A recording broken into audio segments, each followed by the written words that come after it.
आज आम प्रस्तुत करवा सिंपल तरीका रे झुडुंग आलू भजा। तो फुल वीडियो वाच करंतु, बहुत ही यूनिक रेसिपी। तो चलतु लेट नक रेसिपी आज आम प्रस्तुत करवा। बहुत ही टेस्टी लगे, पुणी सिंपल तरीका रे प्रस्तुत हम।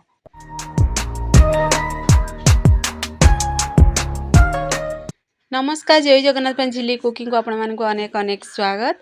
तो देखंतु मुझे झुडुंग आलू नहीं ताकू भल से क्लीन करके धोई देछि, कटिंग भी कर देछि छोट छोट पीसेस रे।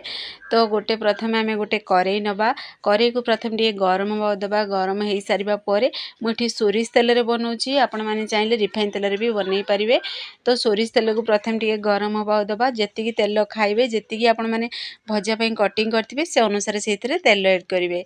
पुणी अल्प टिके आम से जीरा सोरिष एड करवा, पुणी सुखिला लंका दुईटी मुझे एड करछि। तो देखो फुटवा को दबा, प्रथम फुटी सारा पर जीरा सोरिष। तो आम से एड करदे झुडुंग को। ये मुझे झुडुंग को भल से धोईकी पूरा पानी रू छाणी बाहर कर देइतिली पूरा 15-20 मिनिट आगर। तो एबे कौन करबा ना, आम हाई फ्लेम रे आलू को झुडुंग को टिके एई भली प्रोसेस रे टिके आम भल से मिक्स करदबा। तो यही सब प्रोसेस हमरा हाई फ्लेम रे ही प्रस्तुत हो। देखिए ये हाई फ्लेम रे जदि आपण माने भाजी टे प्रथम झुडुंग आलू को, तो से पूरा क्रिप्सी बनिबो।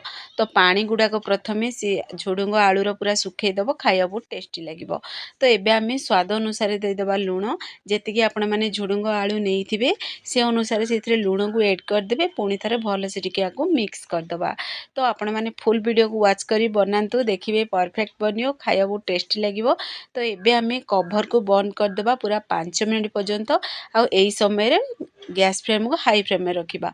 5 मिनिट पर कभर को बाहर करवा, बाहर करी पुणी थे टिके भल से आम मिक्स करदबा। तो देखंतु पूरा टोटाल भी पानी नहीं, पानी पूरा सुखी भी गलानी, केवल तेल रे ही झुडुंग आलू आमर भजा होची। तो यही समय रे आमे किछि एबे ऐड करबा पियाज। देखंतु कलर भी पूरा चेंज हो सारी, आपण माने देखि ही जानि पारथिबे झुडुंगर। तो एबे आमे से जेति आपण माने बनैथिबे से अनुसार पियाज चाहिए ऐड करि परिबे।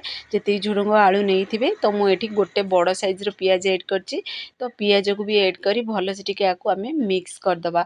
तो देखिबे एई समय जदि पियाज ऐड करिवे ना, तो आपण माने भजा खाइबा समय रे पियाज भी जदि पाटी की लागियो बहुत टेस्टी लागिवो।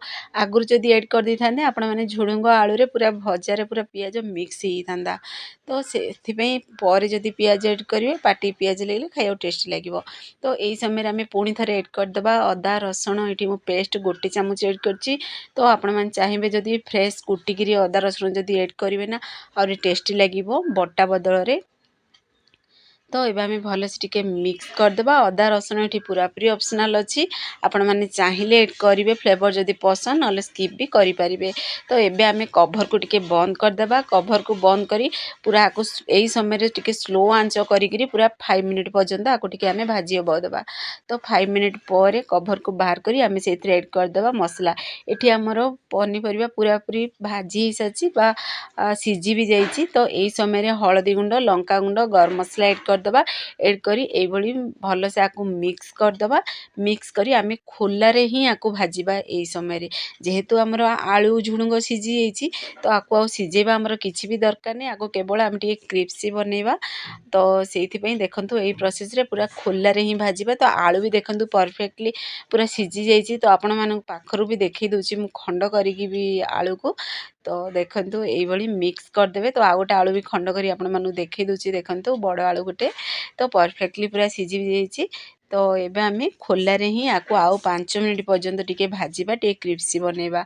तो आपण माने चाहिए आपको क्रिप्सी बनी आउ 5 ରୁ 10 मिनिट भाजी पारिबे, नले एमितिरे भी आपको खाई पारिबे। तो परफेक्टली हमर भजाटी बनिकी पूरा रेडी हो सालानी। देखंतु कलर बिल्कुल भी झुडुंगर चेंज हेनी, केते सुंदर भी देखा होची। आर फ्लेवर भी बहुत बढ़िया पूरा आसी स्मेल तार। तो आपण माने आको रुटी सहित भी खाई पारिबे, भात सहित भी खाई पारिबे, पखाळ सहित तो पूरा मजा आसी जिवो, एते ये स्वादिष्ट लागिवो।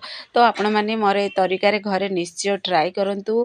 तो आपण माने जदि वीडियोटी पसंद आसीबो ताहले सांग मान को शेयर करंतु, लाइक करंतु। चैनल जदि नुआ अछंदी ताहले चैनल को मोर सब्सक्राइब कर दियंतु, बेल आइकन क्लिक कर दियंतु, जहा फल रे मोर सब वीडियो नोटिफिकेशन प्रथमे आपण मान को पहुंचीबो। तो मु एमती इजी इजी वीडियो नहीं आसीबी, आपण माने देखि घरे निश्चय ट्राई करंतु। तो देखंतु मु गोटे प्लेट को बाहर करी देखै दोची, कैमरा सामना रो देखौची केते ये पूरा यूनिक स्टाइल रे बनी पूरा रेडी ହେଇଛି। तो आर फ्लेवर भी बहुत बढ़िया अच्छी। तो देखंतु फाइनली आमर झुडुंग आलू भजा रेसिपी प्रस्तुत हो सारा। तो केते सुंदर देखा पाखरु भी देखा। तो आपण मैंने जदि फेसबुक पेज रे भी देखुं ताहले फेसबुक पेज मोर फॉलो करंतु। फाइनली आमर झुडुंग आलू भजा रेसिपी प्रस्तुत हो सारी। पूरा पूरी यूनिक स्टाइल रे पूरा सिंपल तरीका रे प्रस्तुत कर पुणी घर बेसिक सामग्री रे।